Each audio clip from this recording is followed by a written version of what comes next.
Just sit and smile for a We minute. should smile. Hello, everybody. Hi. And today's topic is, how do you stay on track when the going gets tough? Yes.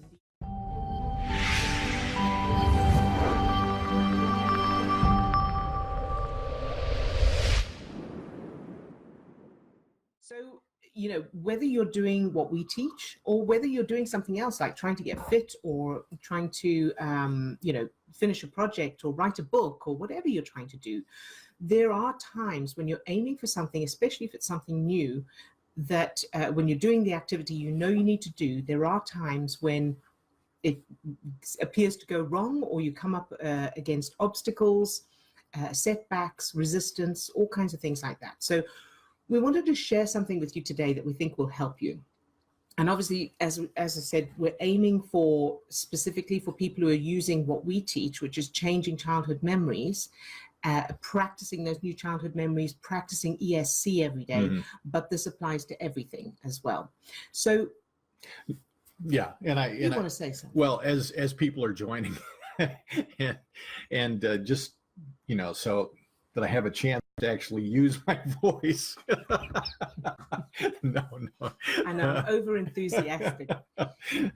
No, I just wanted to hop in on what you said about the fact that no matter where you're at, so whether you're engaged in doing this work, whether you're engaged in changing childhood memories or not, we all experience that same feeling of it's not going, that we've gotten off track. Yeah.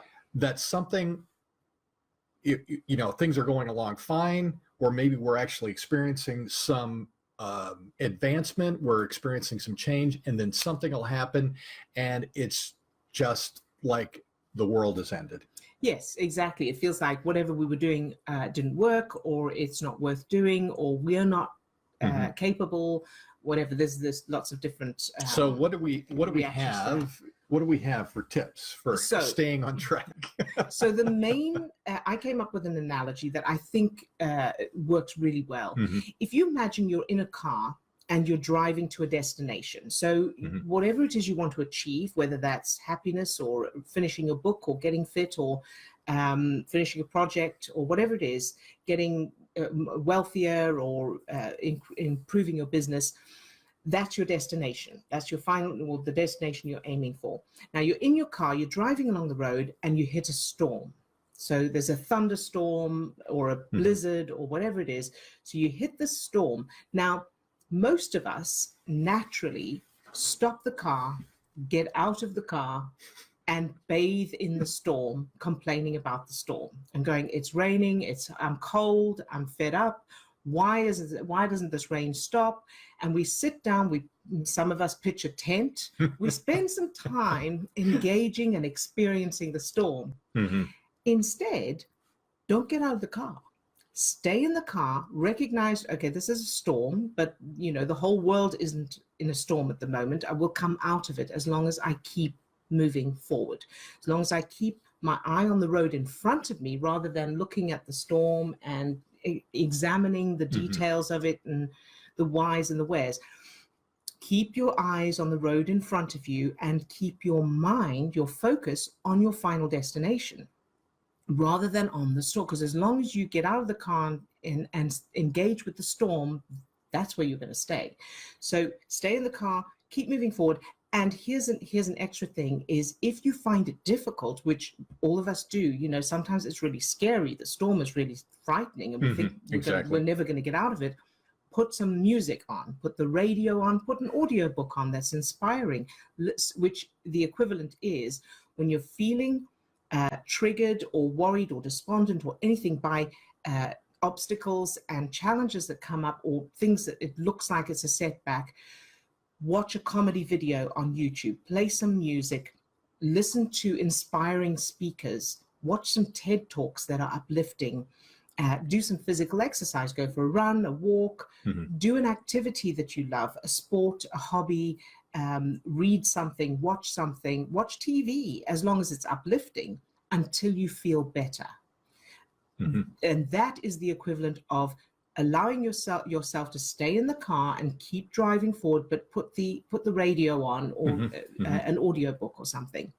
Whatever you do, do not stop the car and get out of the car and bathe in the storm. Unless, of course, you like it. Of course, if you like that, that's okay. There's nothing wrong with it. Well, I think, But it'll just take you longer to reach your destination. The analogy of just staying in the car, continuing to pass through the storm.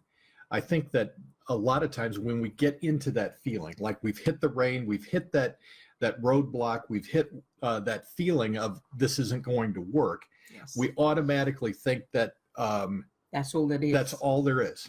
That the rain will never stop, we'll never be able to get out of this situation. There's just this overall general sense of hopelessness. Yes. And I think that one of the things that we're really wanting to point out, one of the biggest tips that we have is to remind yourself, or to remember in that moment, that you always have a choice. Yes. Yeah. So something I said a long time ago, that's a quote I made up, is every moment of human consciousness is a choice. You may not be able to choose what's happening to you, what's going on around you. You may not be able to choose the circumstances or anything like that, but you always have, at the very least, the choice of where you put your focus.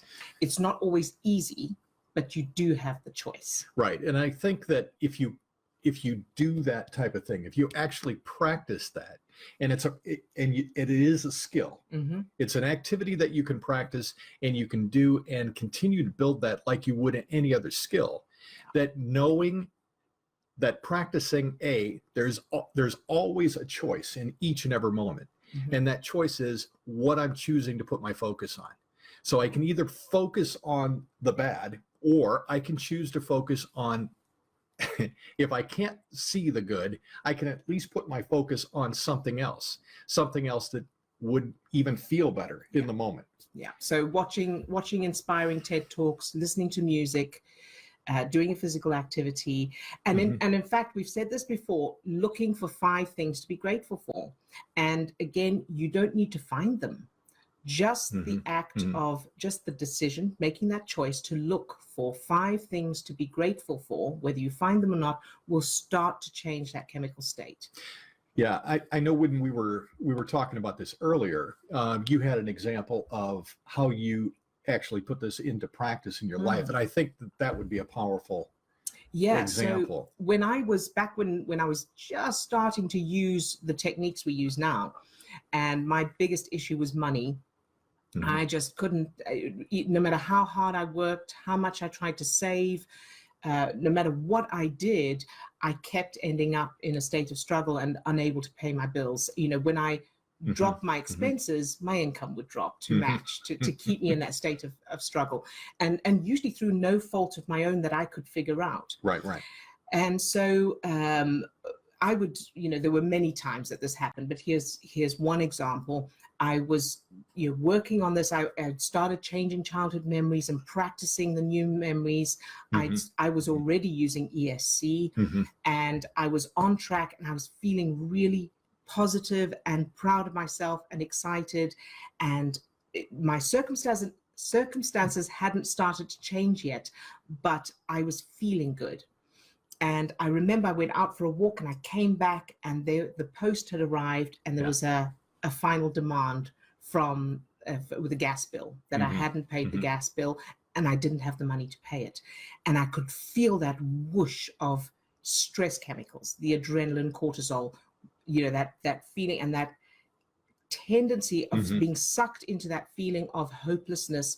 You see, just when I think it's all going well, I get smacked down again. Every time I make progress, I fall down. There was that feeling immediate, and I caught it because I was being very aware. I was using what I call zero tolerance. And so as soon as I felt that reaction, I stopped. I put the bill down. I thought, I'm not even going to look at it or think about it right now. And I went over to my computer and I started looking for TED Talks. I watched TED Talks. I watched comedy until that feeling had gone. And every now and then I'd think about the gas bill and then immediately pull my focus back to what I was watching and listening to.